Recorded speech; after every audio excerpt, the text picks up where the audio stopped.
Yo, what's good with y'all? This is Gipp James Worthy. This is Gipp N Worthy, and we just jumped off the porch with Dirty Glove Bastard. Zaga. I don't wanna feel his pain. Yeah, 2020 something, Gipp still cocky hula. Yes sir, yes sir. We right back at it again. We got Big Gipp and James Worthy, Gipp N Worthy jumping off the porch with us. What's up, fellas? What's up, man? Hi, coolin'. How y'all feeling? We good. Great, man. Bless. Yes sir, that's what's up, that's what's up. So man, let's definitely get into it. You guys just dropped a project, Gipp N Worthy. Yep. And you guys, like, so this isn't something new either because you guys have been doing music with each other for a while. I know I saw like back last year, like before or right at the end of the pandemic, you guys had released a song together called TikTok, right? Yeah. Okay, word. Can y'all talk about like how you guys actually came together? Man, it really came from a studio session one night that I had with Corrupt. And me and Corrupt were working on this record called Top of the World. And we had just literally, I finished the hook, Corrupt finished his verse, and he pulled me to the side. He was like, James, what you think about putting Big Gipp on his record?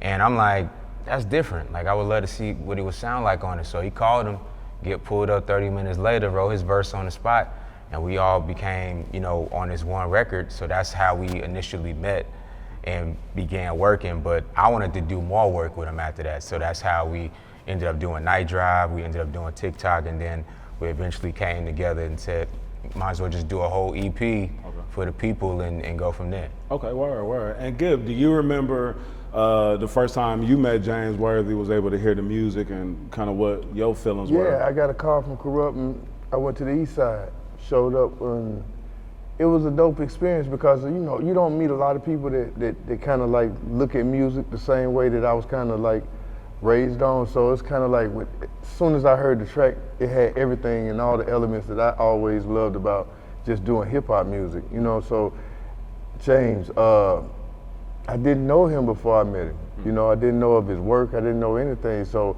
after that night, I just started just really digging into his work. And like he said, we went into another record. This guy named John Flutis, he called me, he was like, yo, I want you to get on this song. I don't have a hook. I said, I know who to call. So I called James. Definitely called me. And we knocked out the video, we did that. And then James was like, yo, let's do TikTok. And we knocked TikTok out. And that was a great experience. And then this year we got nominated for a Grammy for that song. So it was only right for us to come and get the people a full plate of what we could do together. Yeah, that's what's up. It's amazing what music can do and how it can bring people together, who may have not have connected in any other types of circumstances. Yeah. But this beautiful thing that we have called music, can bring us together and make these relationships. Can you talk about like just, like being able to even step outside the box to do something that that you might not have expected to even have been doing, Well, the greatest thing about music is timeless when you're with the right person. You know what I mean? So when James started pulling out different tracks like, yo, listen to this, it wasn't a process that we kind of planned. It was just like, yo, take this record, see what you could do. And I would take it back to the country, get on the porch, and I'd just write my verse to it. And we just did the records, kind of like, on the cool, not trying to be in no mind, like we trying to destroy the world or nothing like that. It was just like, let's just work on records for the fun of it. Yeah. And I guess at the end of last year, he was like, hey, Gipp, I was like, I think we got something. And that's when, after about 4 records, and then that's when he hit me with the 112 record, and I was like, Jesus. So it's like, that's when I knew it was like, we're supposed to be doing this. This is the moment, this is the time, and this is the person that I should be making music with. Because in this place where I am in my career, it's like, you're looking for other outlets because you've done different things. So this was just the greatest transition, and now Gipp an R&B song, a R&B singer, I guess. No, that's what's up. But that's nothing new for you either, though, because you know, like how close and how dope, you know, the sound is that like you and Sleepy Brown, you know, have stepping out. Yeah, have cultivated, and yeah, like stepping out. I mean, you know, like that single from the Mutant Mindframe album. You know? It was definitely a place that I could revisit and a place that I could become comfortable in, because to me now that Top of the World is done, it's almost like wow. And I look at Stepping Out, I'm like, oh man, this is the father. You know what I mean? Like this is the one. Like that was the baby. That was the one that was like you going in that direction, but you ain't nailed it yet. Yeah. But with James, I think we nailed it. Wow. I could dig it. So James, you from Queens, right? Yeah, Queens, New York. Okay, that's what's up, man. Can you tell us what it was like, man, growing up in Queens? You know. Creative, dope, influential. You know what I mean? Like as a young kid, like I grew up around a lot of musicians, a lot of creative people in the arts. So like I always tell people, it was like the inevitable for me to be in the music business because I've always been around it, and music was always in the house. In different genres too. So of course hip hop, but then you got soul, you got jazz, you got house, dance. Pop, whatever fit the mood, I guess, was in there. Okay. You know what I mean? So, man, like, it's so crazy. Like, me being a young kid in New York, like, I had a chance to meet Michael Jackson when I was 11. Wow. You know what I mean? Yeah. And he was one of my idols. So, just having that opportunity and just being around, people I respected like that was the ultimate for me, because it made me realize not only I wanted to be in music, but what it took to be in music. You know what I mean? And those are the things that I learned, really early to mold me into being a professional. Yeah, no, that's what's up. Hey, I don't care how much of a gangster you are, street dude, whatever. Man, when you was a kid, you was dancing to Michael Jackson. You know what I'm saying? Like, I don't care. For sure. You feel me? Right. Was you in the mic when you was young? Oh yeah, man. You got on the Motown 25, man. That's kind of like monumental in my life. You know what I mean? The first time he did the moonwalk, man, it was like just to see that as a kid, it was just so electrifying. You know what I mean? Because it was almost like Mike did something that you hadn't seen before. You know what I mean? No man do before he did it. You know what I mean? So the showmanship, the clothes, everything about having your stuff together as an artist, as an entertainer, Mike was the pinnacle of it. And I think that's where, like James said, that's really where I get my influence from, really from musicians, and then it transitioned to rap as I got older. You know what I mean? But like I said it the other day, like the first time I ever saw a live performance, it was Prince and Kool and the Gang at Six Flags down the street. You know what I mean? So for me, I mean, that was my first experience of a live concert. So I think when you start off with Prince and Kool and the Gang, I don't know, I guess you can go about anywhere after that. That's real. That's Hell of a start right there. But you saying that makes sense too, in the sense of like the people you just named and their individual style, and you have always embodied that as, embodying your own style, whether it was within fashion, your style of music, lyrics, you know what I'm saying? Yeah, I mean, that's what I feel like a great artist is, a person that understands all the elements of being a great entertainer. Yeah. And the most important part is just truly having the real talent. I just get a little frustrated in this new world. Everybody uses the word artist. Everybody uses the word musician. Right. And I'm like, can you really play it? Can you really sing it? If not, then at the end of the day, it's a machine. It's the Matrix. Right. You know what I mean? And I just feel like right now the reason why music is suffering, because it's a disconnect between the artist and the people.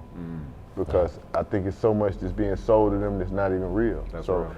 I think Gipp and James, this really embodies what true artistry looks like. Yeah, no, for sure.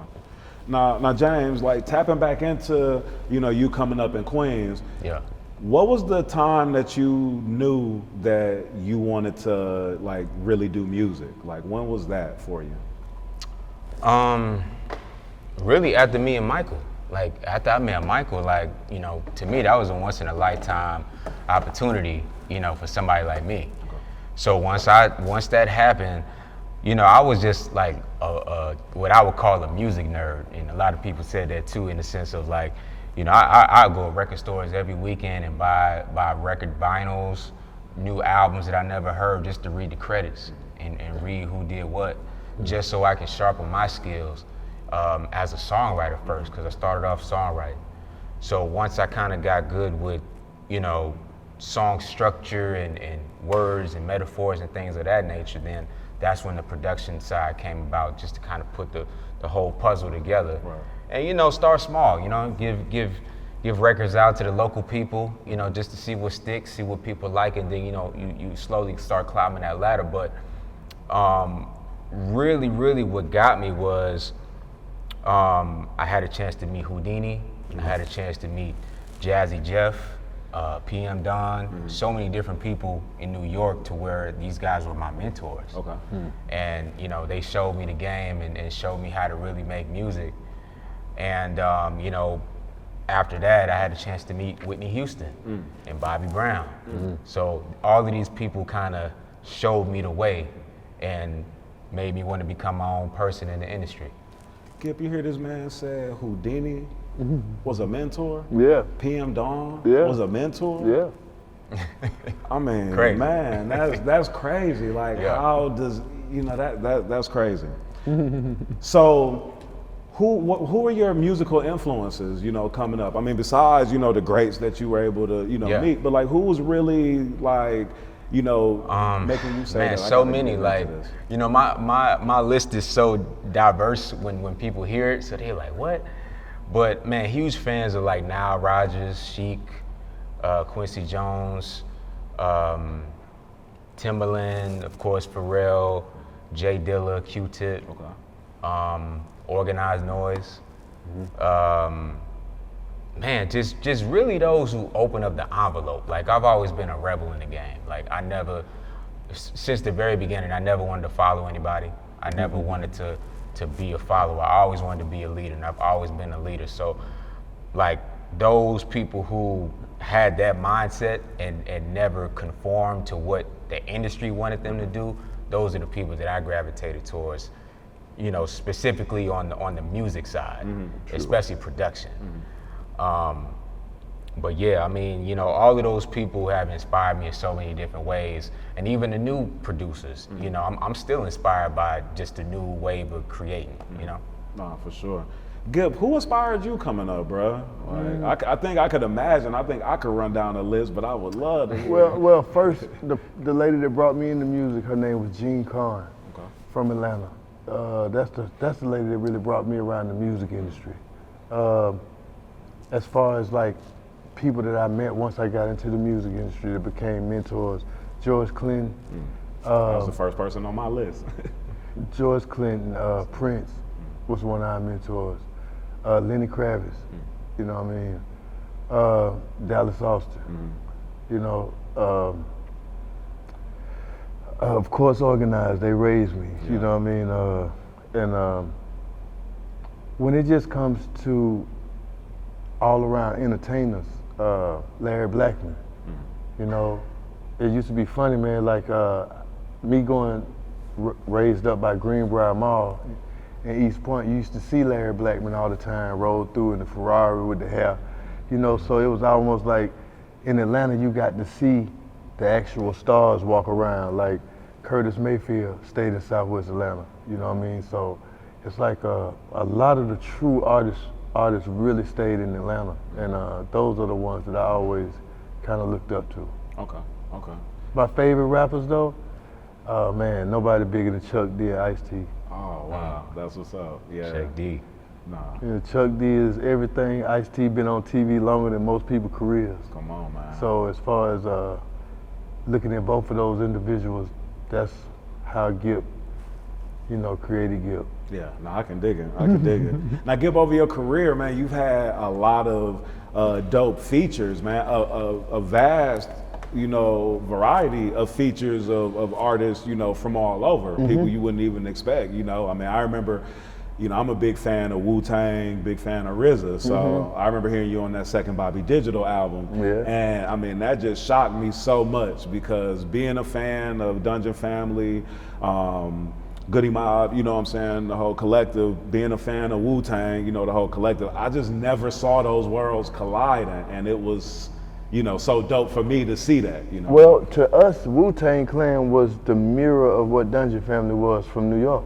You know what I mean? Because they had so many styles and they brought so many new elements to the game when they came out. So that was the reason why Wu-Tang has always held a very high, kind of place in my hip hop book, because RZA really brought a new sound, a new slang, a new way to present yourself, and at the same time, they was the first group of guys that went and did deals outside of just the group deal at first. So they were very innovative in the way they hit the scene, and they got one of the biggest cult followings in rap. Yeah. You know what I mean? Nah, for sure. I mean, yeah, all international, Yeah, like everywhere. I've seen it in person, like it's crazy. It's crazy. It's retarded, man. All right, so James, like just tapping back in too, like, can you tell us, over the years, man, like, what are some of the like biggest life lessons that you've learned so far, coming up in the game and just through some of your experiences? Man, just being patient, not trusting so easily. You know what I mean? When you new in the game, like you always are approached with so much temptation. In wherever fashion that is. Whether it's money, business, women, whatever it is, right? And I've just been so blessed and fortunate to have people around me that can, show me what I need to do and what I don't need to do. And of course you gotta go through some stuff to understand, the ups and downs, but I've learned pretty quickly. And for me, like in the beginning of my career, it was kind of difficult for me because I didn't want to do what was popular. You know what I mean? So it was hard for me to get into certain rooms and speak to certain people and work with certain people because they didn't get it. And they didn't understand what my vision was. And they kind of shunned me because I didn't want to get down and lay down. You know what I mean? So I'm like, okay, well, I got to make my own way. And once I did that, a lot of people just kind of follow suit. Yeah, you know what I mean? But again, that just kind of goes into the leader aspect. Like, you can't be a leader if you ain't, willing to fall. Right. And that's always been me. Absolutely. I mean, that's the thing, man. Being a leader, like, you have to be willing to take those steps ahead. Like you said, be willing to fall, but then the people gonna be behind you, see that, and then see where you may have failed and know, okay, let me maneuver to not make that same mistake. Exactly. But they're gonna follow suit. So, do you recall, when you jumped off the porch and like some of those scenarios, or, Man, I remember when I was sitting in Red Lobster one day with my manager at the time, and we were just talking about business. And this is around probably like 05, 06. And we having a regular convo, then we get a call from somebody at the Recording Academy saying that one of the records that I had something to do with was being considered on the Grammy ballot, right? First time that ever happened to me, right? So, I didn't really know how the process went. I was just happy that somebody said that. So the following week, I get another call from somebody saying that the song is actually on the Grammy ballot, right?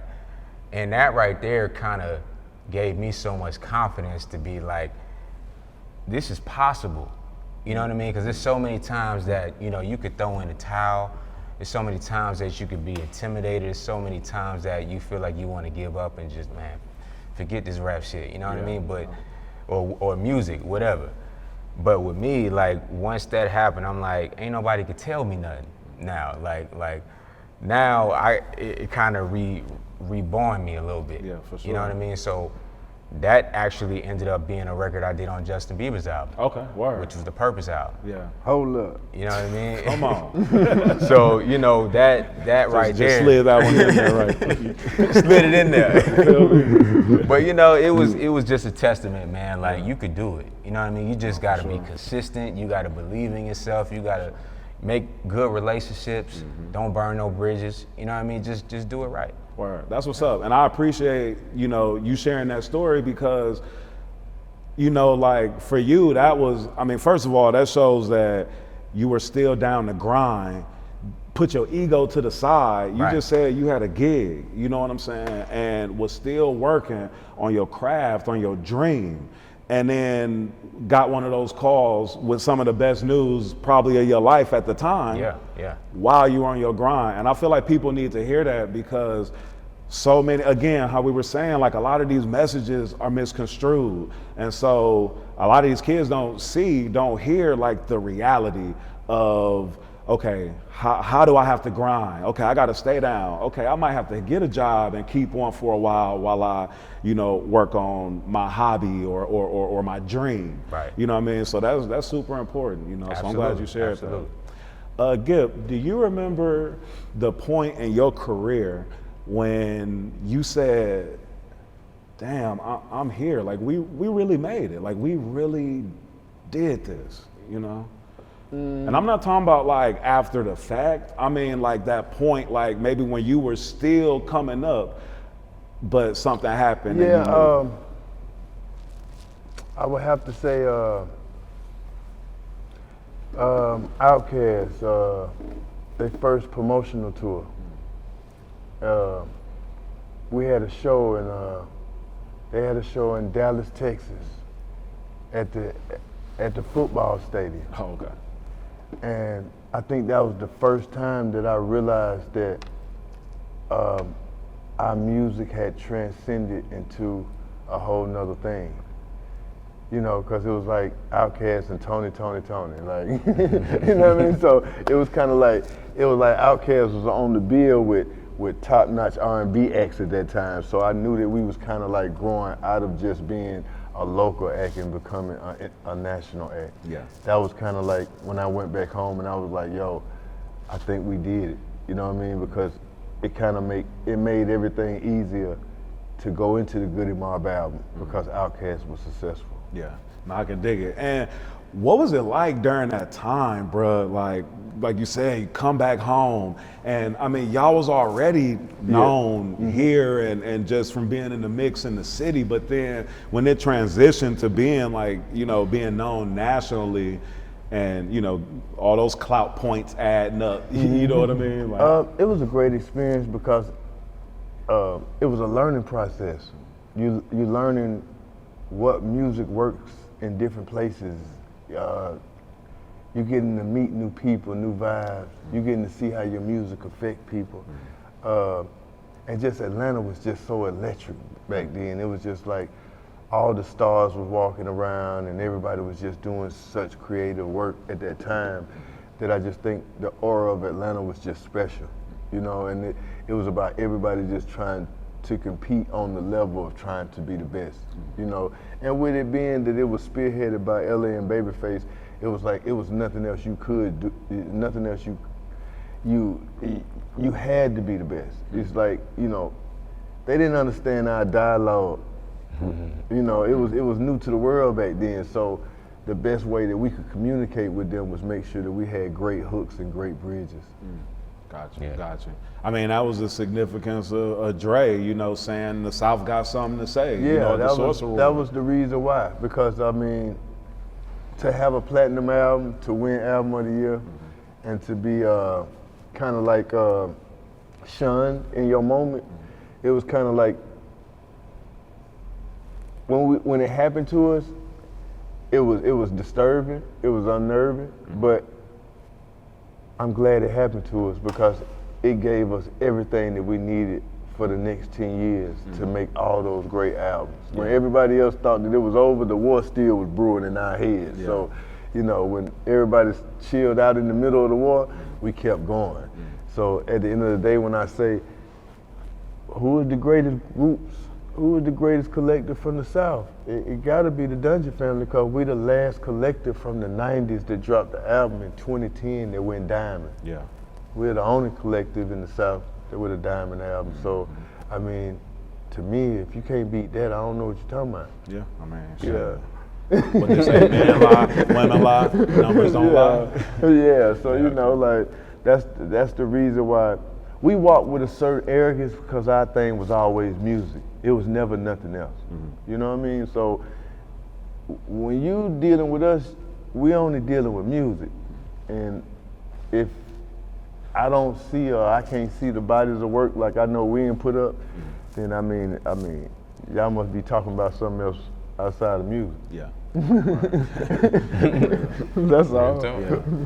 Now, man, I remember first hearing you on Get Up, Get Out, Get Something. And I mean, that song, like the message in it is just so true to even what we just been talking about. You know, staying true, staying on the grind, you know, like. You have to, King, because this music, you gotta look, Gipp probably lived through 7 or 8 eras since I first came out. You're not gonna be hot that whole time. And I would like to say this, man, hey man, Drake, I ain't never seen a rapper stay hot like him for 10 years straight. I've never seen it before. Yeah. So outside of him and Future, they runs is almost incredible, you know what I mean? So with us, our run was kind of like the same, like 10 years straight run. Nobody was moving, we didn't let nothing breathe, you know what I mean? So for me to just know that the many layers of Atlanta since us, and then Ludacris, and then T.I., then Jeezy, then the Snap era, then the Yin Yangs, and it's like the crisscrosses. It's like Atlanta has done so much, you know what I mean? So for us to still be in this place right now, for me and James to be together, representing Atlanta, representing New York as one, and putting that energy together, you know, it's incredible. Music is everything, and unless you can take this gonna drive you crazy. You got to, this is just like playing a game with no rules, no manual to it, you know what I mean? So, like James said, you gotta have a lot of patience. You gotta understand when it's just not your time. Yeah.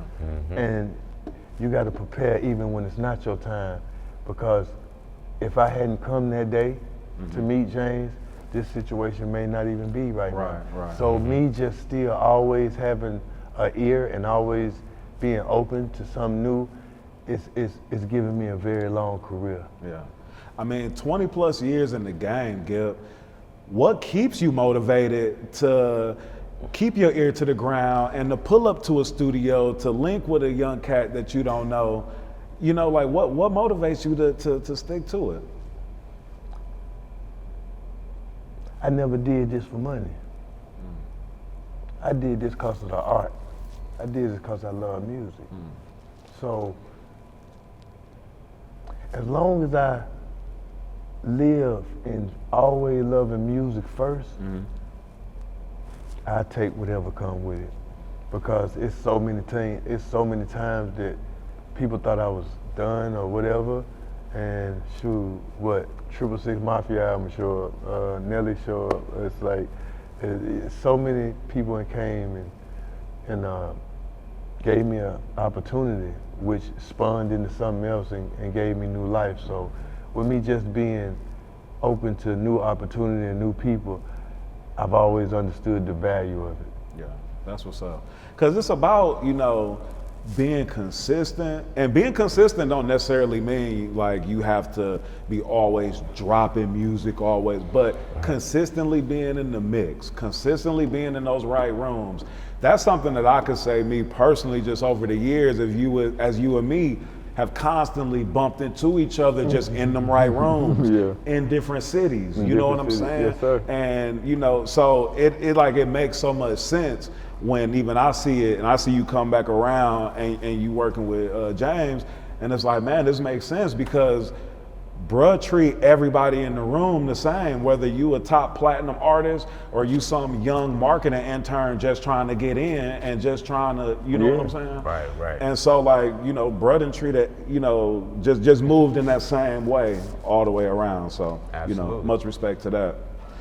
So James, you worked with Whodini on your first single. Yeah. Correct? Yeah. Yes, I did. And can you mention that? Because again, I mean, that's like so mind-boggling and just amazing to have, you know, one of the members or Whodini or one of the members, you know what I'm saying, like as, you know, mentors, and then to be doing music with them. Like what was that experience like? Man, that was so crazy. Like I remember I was working with a producer at the time. His name was Rob Beats, and he's from Atlanta as well. And literally, we had a studio session one day. Ecstasy from Whodini pulled up because Rob knew his girlfriend, DJ Del Tanya Cannon. And literally, I'm working on the record while he's walking into the studio. And he's just sitting in the studio on the couch, just listening to it and vibing. And you know, once I got done doing what I was doing, he hit me on the side. He was like, "Hey man, I love this vibe. Like, can I get on it?" And I'm like, "Huh?" I didn't think he would say that, but he said, "I want to get on this." Wow. And this is more of an island R&B kind of vibe. So this is totally left field. So he said he wanted to get on it. So I literally wrote his verse with him on the spot right there, and we recorded his verse. Wow. And then I had Jalil do the ad-libs on, you know, after the fact, and then it became a James Worthy and Whodini record. Wow. And that was off my first EP. Yeah. Wow, that's legendary. Now, Gipp, you didn't even know any of this stuff when you first met this guy. No. You just met this guy, heard the music, it was amazing. Yeah. And then y'all get to knowing each other, and then you find out all of this backstory. See, that's the amazing thing about music and how it can bring, you know, us together, no matter the age, no matter the race, no matter the gender. Yeah, you know? it's music, because music is just timeless, has no age. So it's like, just like what he said, for the OG just wanted to jump on something new. That's what lets you know, like, when you built a certain way, you know that 6 bars or 8 bars can change your life if it's on the right song. So that's what it really takes to be a musician, to stay in it for a long time, to still always have a knack for finding something new. You know, because when you're not hot and it's not working, you know, you can just go, "Well, shit, I quit." It's that easy too. Yeah. You know what I mean? So, and that's the reason why, you know, Top of the World is such a special song to come out first, because in the first verse, I'm talking about my reintroduction just back into music. Then the second verse is really my relationship with music. You know, she had made me put her down a few times to say, "Hey man, like, I'm cool on this." You know, and sometimes it don't be the music, sometimes it's the lifestyle. Like sometimes, you know, that's what people don't understand, that once you become famous, you can't unfamous yourself. You know what I mean? So what comes with it comes with it. Right. You know what I mean? And you know, sometimes when you've been doing it for a long time, you wake up one morning and want to turn it off. You know, like I used to think about some days, like, damn, like the days of not being in the game and the days and the struggle to try to get in it. You miss them days when you don't want to be famous. Yeah. You know what I mean? Because that's when you really had the hunger, and you didn't have to think about it. It was there already. It was like, it's there. So it's like, when you had a certain amount of success, man, you look around, shit all nice and everything, you be like, man, I ain't got shit to rap about no way. You know, so it's kind of like, I think that's the reason why my family, we went so far in music, because it was all about us saying, "Hey man, we're not doing nothing twice." And that's the reason why you got such a great body of work from just my crew. You You know what I mean? Man, that idea reminds me of LeBron just tweeted like a couple weeks ago, I think, where he was talking about, man, I wish I could just go in Starbucks and order a coffee and my name be on the cup. Yeah, You know, something like that. Like he's never been able to experience that. Bruh could never go and walk into a Walmart and just go shopping or something, or you know what I mean? Yeah. So no, that makes sense, man. You know, you hear the fans and you'll see the comments of people saying, "Oh, you famous, you making this money, you should be happy that you're this or that." But you know, people gotta understand that everybody's human. Fame and- don't always make you happy though. You know what I mean? Money don't always make you happy. Yeah, that's real. Because you see so many people that actually get to the fame, they get to that success or those goals, and they the unhappiest that they ever done been. Yeah. They unfulfilled, you know? It's just because you get put into a position that a lot of people never had before they had money. So just think about a person who probably wasn't very awkward because you was in the music when it wasn't popular to be, so you already was kind of a nerd a little bit, you know what I mean? So it's awkward when people don't understand, you know what I mean? And when you don't understand, Right. it's like it's no manual that comes with this shit. Yeah. You know what I mean? Like you think about it, you got a manual when you get gold record, here go a manual. Now, this is how you're supposed to act, this is what you're not supposed to do. Right. It's like you don't have that shit, so it's like in them times of now you the provider for everybody. You know, and you know, when you watch stories like MC Hammer, Yeah. me being a fan of MC Hammer, and just knowing that, hey man, he just had a good heart. Yeah. He just wanted everybody to just taste a little bit of something different. Right. And even though it cost him, at the end of the day, in his heart, he feel like he still did something worth more than the money. No, absolutely. So that's the place where you might get in business where they might see you, oh, you ain't got the killer instinct. Oh, well, we gonna go on and get you out of here then. You know what I mean? Yeah. That comes along with the business too. Yeah, no, you know what I for sure. mean? Yeah. Do you got the heart to cut everything around you and keep going? Right. You know what I mean? Yeah. Or sometimes music will make you cut everybody and keep going. Yeah, nah. So that's just the things that come along with music, and you know we've been around and having a lot of conversations with DJs, and just I told James, I said, bro, I hadn't got this kind of reaction from music since the first album.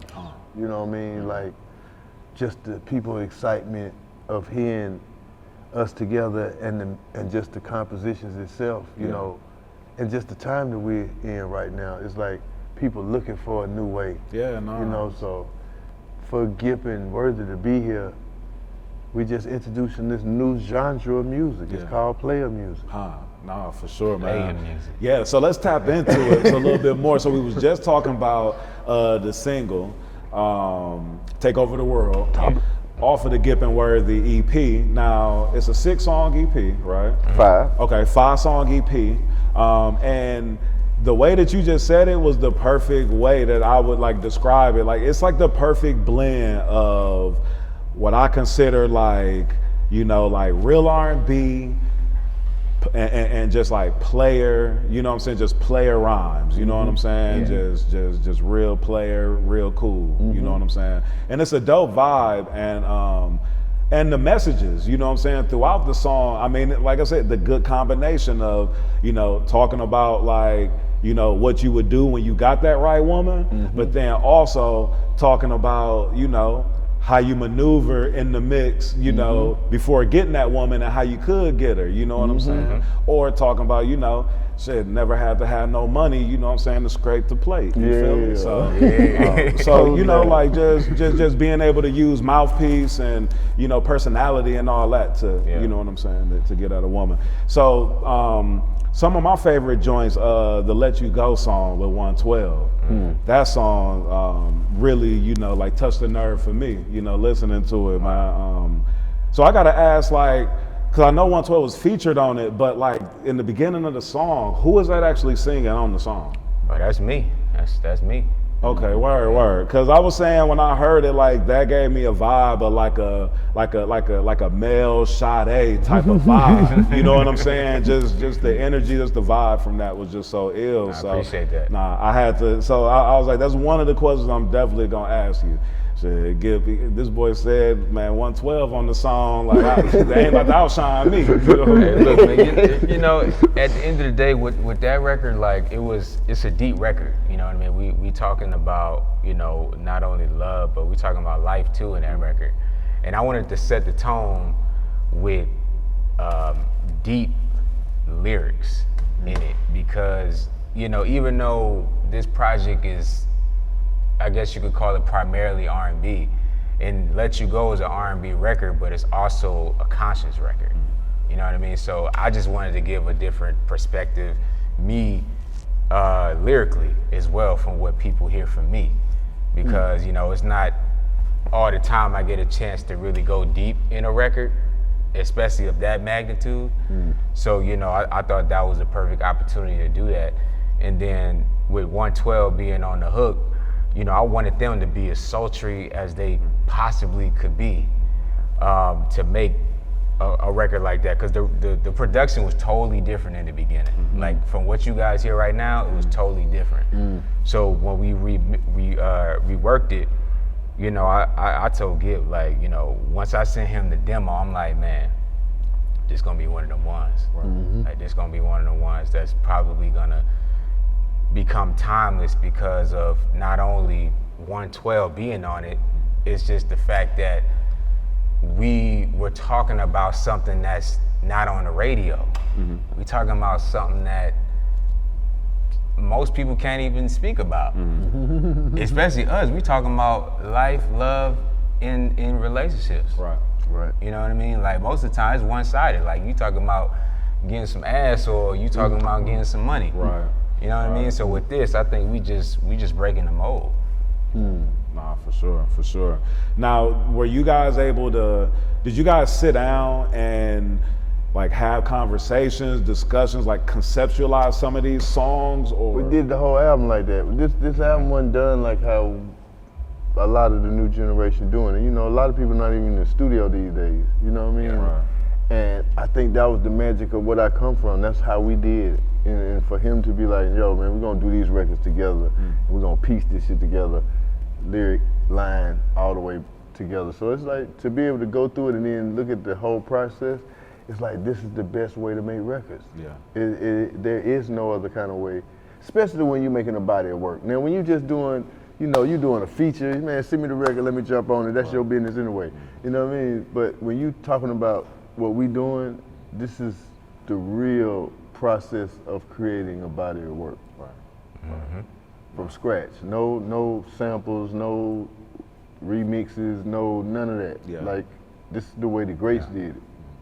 You know what I mean? So for me, I'm thinking that we did it the old-fashioned way, but we did it the correct way to be able to show people that to be an artist, it's not about staying the same. It's about figuring out how to change and elevate every time. Yeah, that's a bar. So, do you have a favorite song on the project, Gipp? To tell you the truth, man, this is the first time that I ever talked about love and relationships like this. So, with James giving me this empty canvas, this blank canvas to write on, it really put me to the test of how I was gonna kind of like speak to the world, you know, because we speaking to women on every record. Absolutely. So if you think about it, on all 5 of these songs, I never used the same cadence, I never used the same melodies, so it's like I'm talking to 5 different women. So for me, I feel like me and James is giving the women everything they want to look at for the song. Yeah. A real man. Yeah. They're gonna go up, they're gonna take you up through there. Huh. You know? That's all. Take you through there. Cause I mean, like, it's like, think about it, man. These kids, man, they only got Chris Brown and Jacquees out here. Right. When I grew up, man, it was New Edition, man, everything was out here, all singing. So, you know, for us right now, it's great too, because now we we in the R&B lane, it ain't so Yeah. crowded. Yeah. You know what I mean? Like, and this, Yeah. for me, I'm just like, damn, I ain't gotta, you know, me, Gipp, as Goody Mob is not Gipp N Worthy. Yeah. You know what I mean? Yeah. So that's why you know, my pants a little velour and stuff, man. You know what I mean? This is R&B, shout. Nah, that's funny to say on that R&B vibe. I can dig it, man. But that's dope, though, being able to be, you know, you guys were very vulnerable on these records and really, you know, like speaking, you know, from your heart, and you could tell that. Worthy, do you have a favorite song on the project? Man, it changes all the time, man. Like I might feel like it's Top of the World, then I might feel like it's Let You Go, and then, you know. So I mean, I treat them like they all my babies.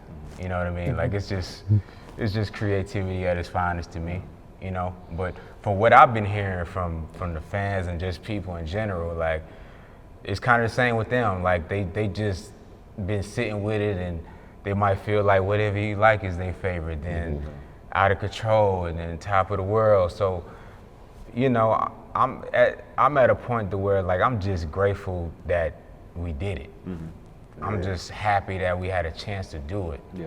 And give the world something different, and give the industry something different. You know what I mean? And give the lady something different. Nah, for sure. You know, because like he said, he ain't do the same cadence over and over on the records. And I didn't do the same cadences and the same melodies on the records either. So that's why I think people are receiving it so well, because every record got their own identity. You know what I mean? So I think in that sense, that's why the whole project as a whole is my favorite, because of those aspects. Okay. Distance, though. That's one of my favorites. Their distance though. That distance, they kind of like, but they lay them down now, boy, and they lay them down. That shit, it's personal both ways, though, because it's like, that record, it transcends male and female, because it's like a male know what it feels like when you're trying to get away from something that you know ain't good for you, and girls definitely know what it feels like to be trying to, you know, rebuild themselves and, you know, get a little distance from the person they're not really kind of clicking with at the moment. So I think that record is really gonna be really an energy, a certain energy that a person needs to grow up out of a dark place. Okay. You know what I mean? Yeah. Have you guys shot any videos for the project? It's coming soon. First single is Top of the World, so y'all gonna see that video real soon. Okay. Can't wait to shoot that, because that's gonna be a movie. Yeah. Nah, that's what's up. That's what's up. Definitely looking forward to seeing a visual from y'all, because I mean, these songs, I mean, it's like, wish you guys could give us a visual for every song, you know? 'cause- That's really the plan. Yeah. That really is the plan. Yeah. So y'all probably will see video for every record, because it's really a story. So Right. each video gonna have a story. Okay. Right. All right, that's what's up, man. Now, Gipp, your name been trending lately. Boy, has it. Yeah. So you've been in a couple of interviews, you know, saying some things that people consider controversial. You know, one about Jay-Z, you know, not being the top rapper. Well, nah, I would say this. Not that he's not the top rapper, he's just the top rapper in his section. Okay. You know what I mean? Let me clarify that for Yeah. everybody. I mean, because it's straight barbershop talk. Yeah, we all have this. because this, you know, what I did in that interview was really give people a real view of what a Southern person speaks about in the barbershop. Yep. Like, we don't come from where you come from or raised like you. So our conversations and our heroes are gonna be different. Yeah. And it might be a little, you know, a little stinging, a little, whoa, you know what I mean? But it's like, we gotta break that arrogance. Nah, for 'Cause sure. at the end of the day, man, like this section of the industry, the country has really did a lot of things since my emergence in the game. Oh, yeah. So my thing is just this, it's like all of us are kings. And in hip hop, there is no one king. And the West Coast has their thing, The East Coast has their thing, and the South has their thing. Yeah. I respect everybody's contributions to hip hop, but I know that what we created here in the South has been our thing, and our thing doesn't belong under anybody or any list. You know what I mean? So that's all I was really saying. You know, like, and you know, hats off to Jay-Z. I respect him. I say this. Jay-Z is the king of business when it comes to rap. When it comes to this rap business, he the GOAT. Yeah. He's done more in business in this game than anybody has done so far. Yeah. But we gotta look, this game keeps growing. We didn't see Tupac till he got here. Right. We didn't see Biggie till he got here. Yeah. We didn't see Drake till he got here. And I would just say to my older counterparts in hip hop, it's real disrespectful when you kind of disrespect what the kids doing now Right. and what the younger generation doing now. Yeah. You know, Nah, 'cause yeah. For sure. when you look at streaming, I don't see a lot of us. It's Right. all them. So, you know, the new world says these are the champs. Right. So respect them and respect their game and respect what they have brought to the culture. Don't crown a king over a musical genre that's only been here, what, 30 years? Right. Okay, so Yeah. we got a long time. Michael Jackson, he couldn't even say he was the king. He was the king of pop, Right. but he wasn't the king of music. Right, You know what I mean? right, yeah, no, that's real. I mean, what you were saying was straight, you know, like I said, like the barbershop banter. I mean, when I first saw some of your interviews come out, some of those clips. It was aggressive like that on purpose, because Yeah. I wanted to remind people of where I come from. But I come from a world where hip hop was aggressive. Yeah, I come from a place where you had to be the best.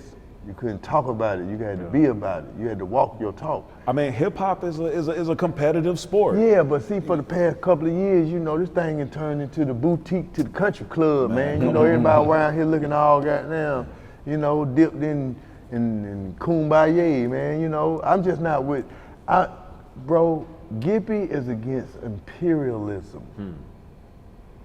I'm not with nobody running the game. This our section. This our leaders, our kings, our muscle, this us. Yeah, for That's us, y'all. by us. You know what I mean? But like for imperialism, I'm against. I was raised against it. It'll never happen here in Atlanta. It was never one king. Even when King was here, he never crowned himself the king. So with that being said, and from the teachers and the heroes that I come from, that's not accepted. Yeah. That's all I was speaking against. Yeah, You know what I mean? And that's all. Yeah. People I mean, took it personal, and I want New York to know this. I love New York. I love the city. I love people. You know what I mean? For sure. But when I was speaking to New York, I was speaking to the industry. Hey man, I'm still here. Yeah. I'm still talking the same. Yeah.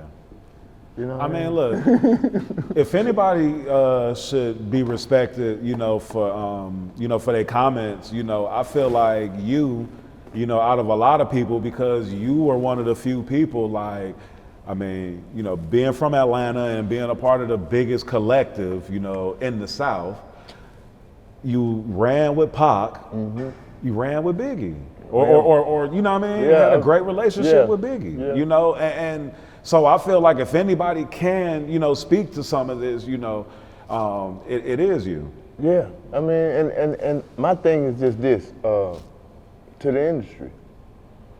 It's being puppeteered in a lot of places right now. And all I'm saying is, at the end of the day, we got our respect by being the best. And if you play the games of the puppeteer and the puppet master, that's how people take your respect and they leave you weightless. So before I let that happen, I speak out against it, and then I give you music. So if I've been around since when I came in the game, and I can still get in the studio with this man and create classics right now, that means I'm a student of the game. Ain't got nothing to do with no money, ain't got nothing to do with no business. Right. This is music. This ain't football, basketball, or anything else. This is music. Right. So with me being a person that fought for Southern respect in the rap industry, or I speak out against imperialism and capitalism of our section, I don't care who it is. Yeah. You know what I mean? Yeah. That's all. I can dig it, man. And like with Pac, you knew him before the Death Row times, right? Yeah, we always ran across each other. Yeah. You know what I mean? We always ran across each other. He used to be on the east side, you know, running around town with MC Breed. Huh. Word. So, you know, like him, MC Breed, DOC, you know, that was early Atlanta, you know, and Pac loved Atlanta. This is where he was coming. When he finished that last album, he was coming here. So if he had just made it out of Vegas, he would have been living in Atlanta. Word.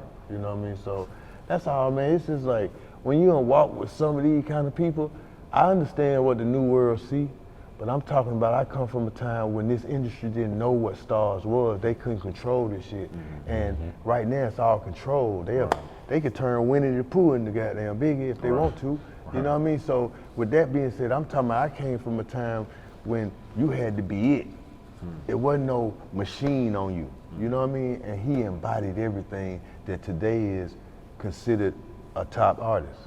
Movie star, fucking incredible catalog, and shit, the girls loved him. Yeah.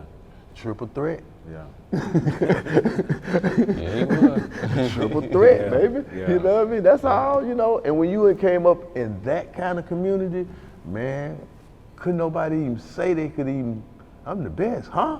You have a whole room shift on you then, you know what I mean? It was about, you know, if you're gonna say it, then prove it. You know what I mean? And that's where I'm from, bro. So if I'm gonna say, hey, music needs to be great right now, I didn't speak until I had something to give back to the game.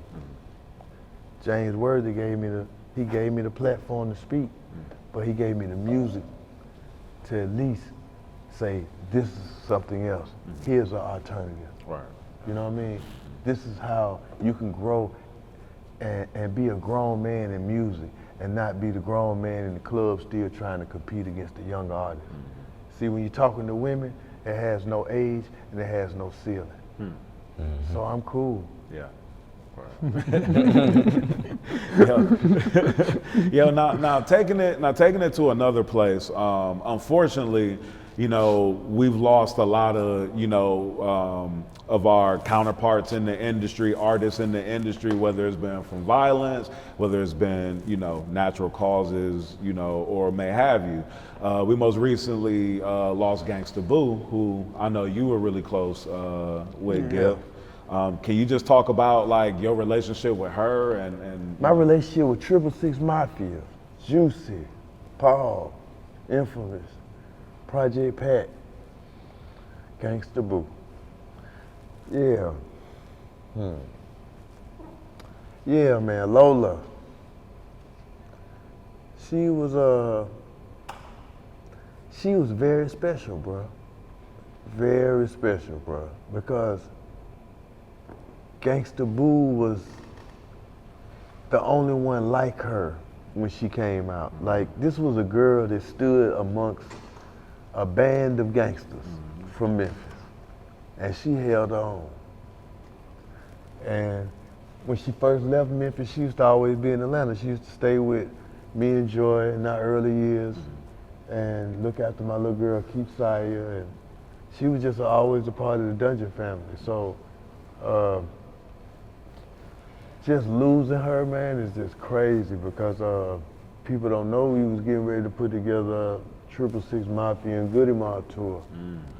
You know, the first time we did a West Coast run, it was with us and 666 Mafia. So, you know, Gipp was on their first platinum album. So, yeah.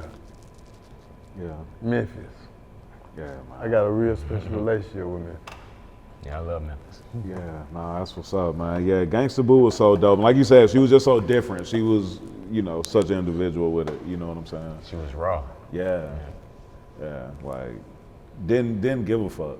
At all. You know, at all. You know. But was the sweetest person of all time, For bro. sure. She was so, she never meant no harm. She was just raw. Yeah. She was like, it was no governor for her. Yeah. You know what I mean? But, you know, at the same time, man, like, Boo was gonna do what Boo wanna do. Yeah.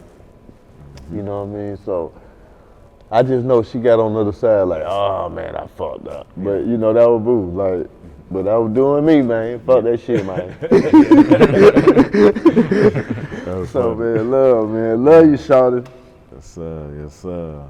All right, so back into the music. Like, what else can we expect? You know, coming from Gipp N Worthy. Shit. Man, shoot, probably a Gipp N Worthy too. You know, that's what the people have already been asking for.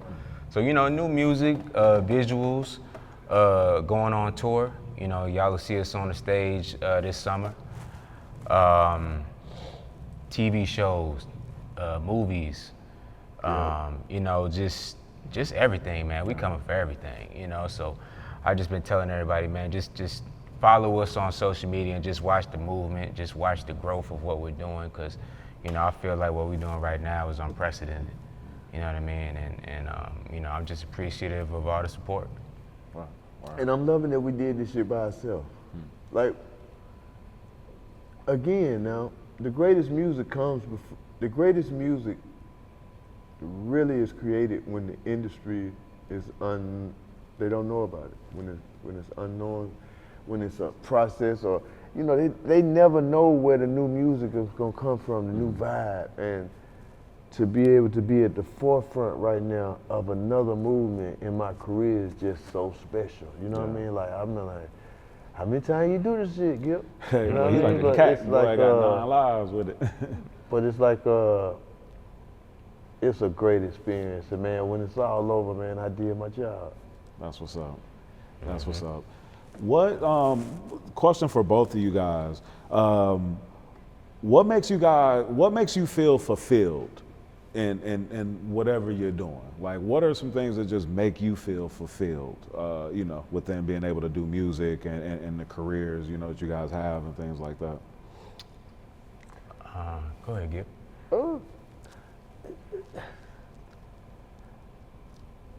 When you create something that's big enough for you to take it on the road, that's when I'm fulfilled as an artist. Because it's nothing like getting in front of the crowd and getting the live action of somebody enjoying your music. And these special moments in music, they come far and in between.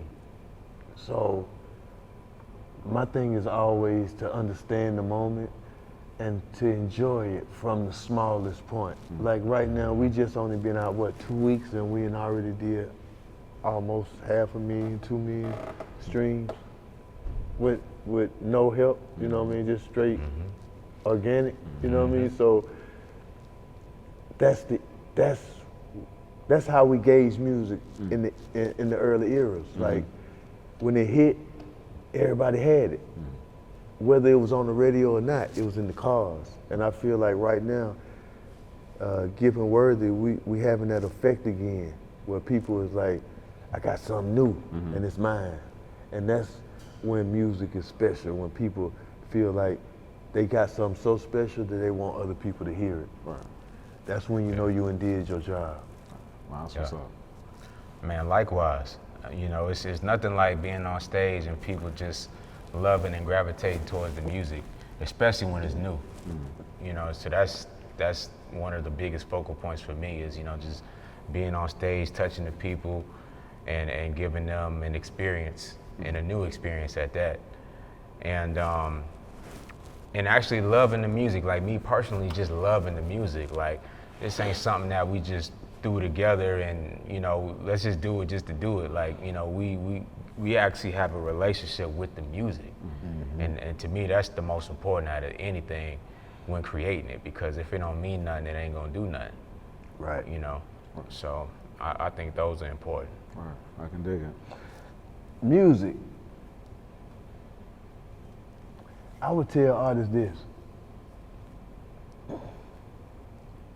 Before you want love from the industry, get your respect. And respect is making sure you do great work. I don't really, at this point, I don't need industry friends. You know what I mean? I just want to meet new and up-and-coming artists, so I know even when I'm gone, I pass the baton down to somebody who wants it. Legacy. That's all. That's what's up. I think we can end it on that, because I was going to ask if y'all had any final words, but that was solid. Man, go get that Gipp N Worthy, man. It's out right now. Y'all go get that. Zaga, man, love y'all. You can find me, Gipp Goodies everywhere. Man, Gipp N Worthy, man. We'll be in your town, in your city, around the world soon. Yes, sir. Zaga. Yes, sir. King James Worthy, all social media. Follow the movement. You dig. Appreciate it.